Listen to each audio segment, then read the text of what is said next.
দেখুন আজকে আমি কই মাছ দিয়ে ঢেঁড়স দিয়ে রান্না করব। মাছটাকে ভেজে নিচ্ছি ভালো করে।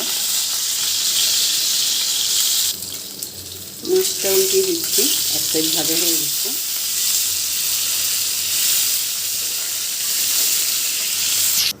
পেঁয়াজ দিয়ে দিলাম।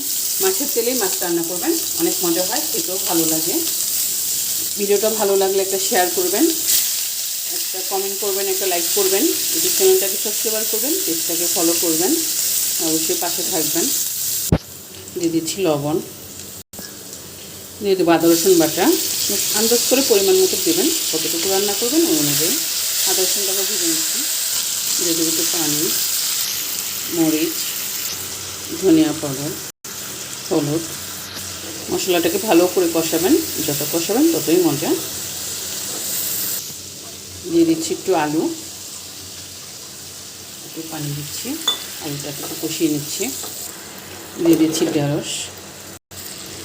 তরকারিটা একটু নেড়ে চেড়ে দিবেন, তারপর একটু ঢেকে দেবেন।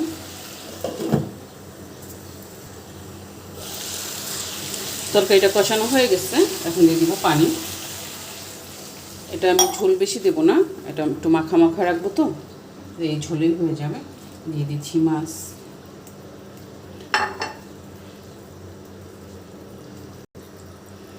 আর একটু ঢেকে দেবো।